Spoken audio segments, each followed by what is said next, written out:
ये वर्ड से अगर डर लगता है ना तो उसको समझ लो, क्योंकि ये आगे बहुत आएगा। आगे मतलब बीकॉम के अंदर जब सेकेंड ईयर फाइनल ईयर में जब आप कॉर्पोरेट अकाउंटिंग करेंगे या एडवांस अकाउंटिंग करेंगे या फिर आप जो है डीप में जाएंगे अकाउंटिंग की या टैक्सेशन करेंगे जब, तो वहां पर डेफर्ड वर्ड बहुत ज्यादा दिखेगा। Deferred expenditure, deferred tax, taxation. तो ये डेफर्ड वर्ड को अच्छे से समझ लेना। डेफर्ड रेवेन्यू एक्सपेंडिचर, हिंदी में बोलते हैं आस्थगित आयगत खर्चे।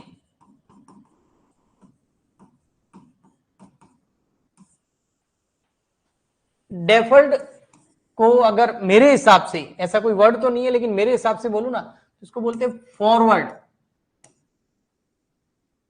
ऐसा खर्चा जो फॉरवर्ड होगा, फॉरवर्ड फॉर नेक्स्ट ईयर्स, है तो करंट ईयर का लेकिन इसको आगे ले जाएंगे। देखो, रेवेन्यू एक्सपेंडिचर और कैपिटल एक्सपेंडिचर के बीच में डिफरेंस पता है आपको? तो इसको समझ सकते हैं। अगर नहीं पता है तो मैं बता रहा हूं, सुनना, समझना, जो बोल रहा हूं उन शब्दों पे ध्यान देना, सीधा क्लिक हो जाएगा, समझ आ जाएगा। रेवेन्यू एक्सपेंडिचर वो होता है जिसका बेनिफिट ओनली 1 ईयर में मिलता है, 1 साल के अंदर अंदर मिलता है, वो खर्चा रेवेन्यू एक्सपेंडिचर होता है। फॉर एग्जाम्पल के लिए एक बंदा मैंने रखा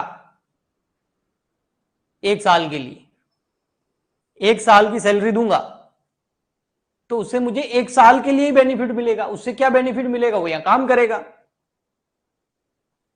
बट क्या वो 1 साल की सैलरी में मेरे लिए 5 साल काम करेगा? नहीं। अगर करता तो वो कैपिटल एक्सपेंडिचर हो जाता। कहने का मतलब ये है, अगर ऐसा कोई आप एक्सपेंडिचर कर रहे हो, खर्चा कर रहे हो, अब खर्चा करोगे तो कुछ ना कुछ फायदा तो होगा, उससे कुछ ना कुछ मिलेगा। वो अगर 1 ईयर के भीतर भीतर मिल रहा है, 1 साल की अवधि तक मिल रहा है, up to 1 year, up to 12 month, तो वो रेवेन्यू एक्सपेंडिचर है। लेकिन अगर आप कोई ऐसा खर्चा कर रहे हो जिसका बेनिफिट केवल करंट ईयर में नहीं, आने वाले कई सालों तक मिलेगा, तो वो कैपिटल नेचर का होता है। जैसे कि आप कोई एक कंप्यूटर परचेज कर रहे हो अपने बिजनेस के लिए, या एयर कंडीशनर परचेज कर रहे हो, या जैसे ये डिजिटल बोर्ड परचेज किया है, तो इन एसेट्स पे जो भी खर्चा हुआ, क्या उसका बेनिफिट 1 साल में मिलेगा?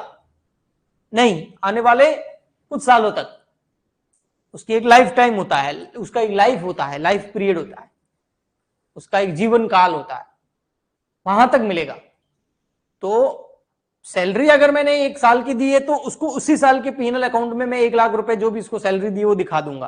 पर मंथ मान लेते हैं 10,000, तो साल की हो गई 1,20,000, 1,20,000 रुपए दिखा दिए, क्योंकि वो करंट ईयर का खर्चा है। लेकिन ये जो डिजिटल बोर्ड खरीदा है, ये मान लेते हैं फॉर एग्जाम्पल के लिए 2 लाख रुपए का या 3 लाख रुपए का, और ये मेरे लिए मान लेते हैं 3 साल यूज में आएगा, 3 साल इसकी लाइफ है, ज्यादा ही है, मैं तो एग्जाम्पल ले रहा हूं, मैं आपको एक्चुअल डेटा नहीं बता रहा हूं। तो फॉर एग्जाम्पल के लिए अगर 3 साल इसकी लाइफ है और 3 लाख रुपीज लगे हैं, तो क्या 3 लाख जो खर्चा लगा है वो करंट ईयर का खर्चा है? नहीं। कितने साल का है? 3 साल का। तो उसको मैं 3 साल में बराबर बांटूंगा। तो first year 1 lakh, second year 1 lakh, third year 1 lakh. तो हर साल के पीएनएल अकाउंट में 1 लाख रुपीज में ट्रांसफर करूंगा। बट आप बोलोगे सर कैपिटल नेचर का एक्सपेंडिचर तो हम पीएनएल में डालते नहीं है, वो तो बैलेंस शीट में डालते हैं। हम डालते हैं बेटा, डेप्रिसिएशन के रूप में डालते हैं। वो डेप्रिसिएशन क्या है? वही है। डेप्रिसिएशन का कॉन्सेप्ट इसलिए निकल के आया है क्योंकि कैपिटल नेचर के खर्चे को हम एक साथ करंट ईयर के पीएनएल में नहीं डाल सकते, क्योंकि उसका बेनिफिट 1 साल नहीं 3 साल मिलेगा। तो वो 1 साल का खर्चा कैसे हुआ? ये 3 लाख रुपए का अगर है तो 3 लाख रुपए को करंट ईयर में थोड़ी डाल सकता हूं मैं। ये मतलब डिजिटल बोर्ड, क्यों? ये खर्चा तो 3 साल का है, तो इसको मैं बराबर 3 साल में बांट दूंगा। वो डेप्रिसिएशन के रूप में मैं दिखाता हूं। आया समझ में कुछ? तो ये रेवेन्यू और कैपिटल नेचर का ट्रीटमेंट होता है। रेवेन्यू नेचर का एक्सपेंडिचर का बेनिफिट अप टू 1 ईयर मिलता है और उसको हम सीधा पीएनएल में ट्रांसफर करते हैं, जबकि कैपिटल नेचर के एक्सपेंडिचर का बेनिफिट मोर देन 1 ईयर मिलता है, 1 साल से ज्यादा अवधि के लिए मिलता है। उसको एक बार बैलेंस शीट में ट्रांसफर करते हैं, फिर थोड़ा थोड़ा करके हर साल जितना उसका हर साल का खर्चा है उसमें हम धीरे धीरे पीएनएल में दिखाते हैं, जिसको हम डेप्रिसिएशन बोलते हैं। ठीक है, अब यहां आ रहा है डेफर्ड रेवेन्यू एक्सपेंडिचर। ठीक है, एसेट है, बैलेंस शीट में दिखा दी, कैपिटल नेचर का जो एक्सपेंडिचर होता है उसको हम ऐसे मानते हैं, डेप्रिसिएशन बैलेंस शीट में दिखाते हैं और हर साल पीएनएल में कुछ उसका खर्चा हम दिखाते रहते हैं और उधर से वो एसेट कम होती जाती है। बट डेफर्ड रेवेन्यू एक्सपेंडिचर क्या होता है? डेफर्ड रेवेन्यू एक्सपेंडिचर का मामला, यानी कि एक रेवेन्यू एक्सपेंडिचर है, पहली बात तो कैपिटल एक्सपेंडिचर नहीं है तो रेवेन्यू।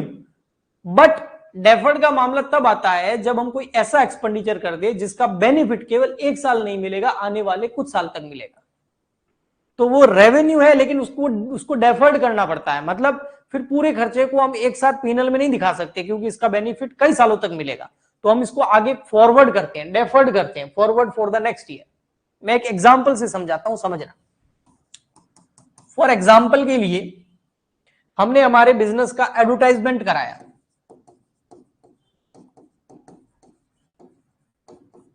एडवर्टाइजमेंट कराया, और एडवर्टाइजमेंट कराने के लिए हमने किसी सोशल मीडिया इन्फ्लुएंसर का उपयोग किया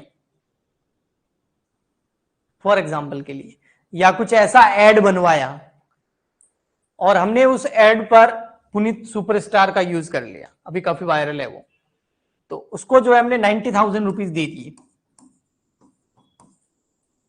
ठीक है,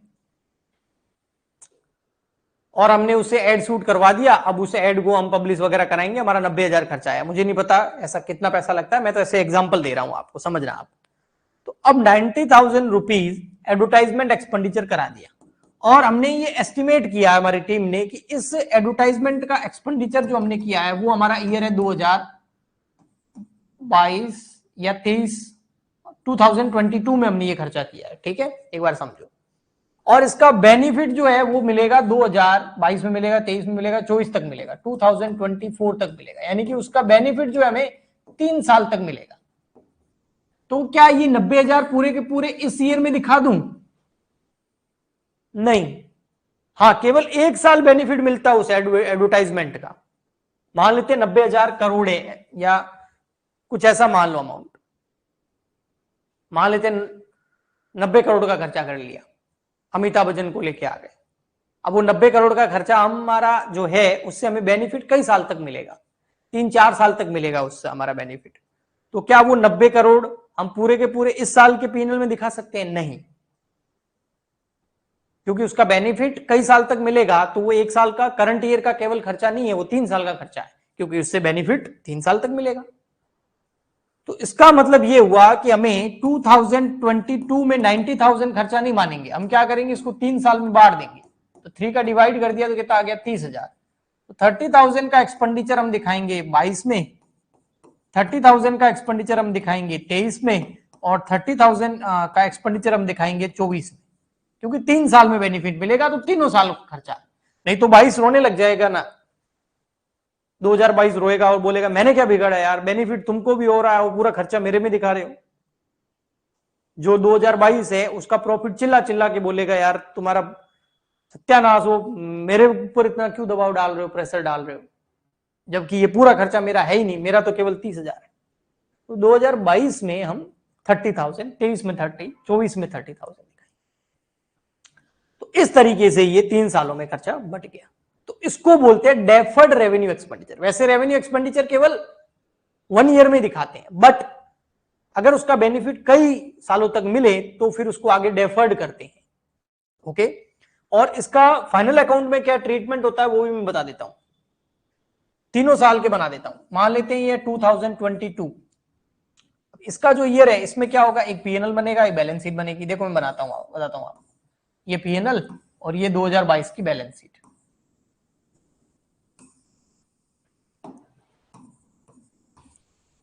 ये बैलेंस शीट, बैलेंस शीट में एक बार एसेट के रूप में हम दिखाएंगे डेफर्ड एडवर्टाइजमेंट एक्सपेंस। कितना दिखाएंगे बेटा पता है, 90,000 रुपए दिखाएंगे हम।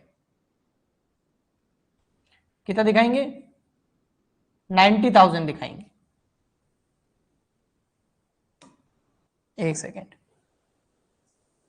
हाँ, अब 90,000 यहां दिखाएंगे, हाँ, और उसमें से लेस कर देंगे जो 2022 वाला खर्चा है, वो कितना 30, तो कितना हो गया 60,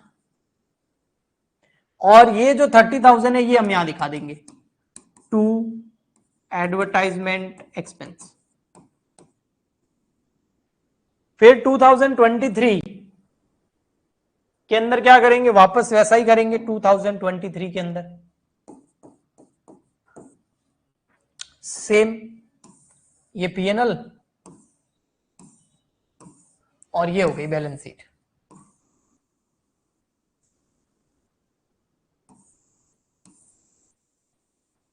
देखो जी, एसेट लायबिलिटीज यहां दिखा देंगे वही डेफर्ड रेवेन्यू या डेफर एडवर्टाइजमेंट एक्सपेंस कितना 60,000, उसमें से लेस कर देंगे 2023 वाला कितना 30,000, तो अब कितना बच गया 30,000, 30,000 की एसेट बच गई, और इसको हम यहां दिखा देंगे टू डेफर्ड या एडवर्टाइजमेंट एक्सपेंडिचर, या ओनली एडवर्टाइजमेंट एक्सपेंडिचर बोलोगे तो भी ठीक है। मेन या क्या लिखना है वो मैटर नहीं करता है, क्यों लिखना है और कितना लिखना है वो मैटर करता है अकाउंटिंग में, ठीक है। और फिर 2024 लास्ट ईयर, फिर वही कॉन्सेप्ट आता है ना, तो बाकी सब बहुत इजी हो जाता है, कुछ भी नहीं। पीएनएल, एसेट्स, लायबिलिटीज, यहां लिखा देंगे वही डेफर्ड एडवर्टाइजमेंट एक्सपेंडिचर कितना 30 था, और उसमें से लेस कर देंगे 2024 का कितना 30, तो कितना हो गया 0, बस एसेट्स खत्म, उस एक्सपेंडिचर से नेक्स्ट ईयर बेनिफिट मिलेगा ही नहीं। अब यहां कर दो एडवर्टाइजमेंट एक्सपेंडिचर जो डेफर्ड वाला है 30, बस। आया समझ में डेफर्ड?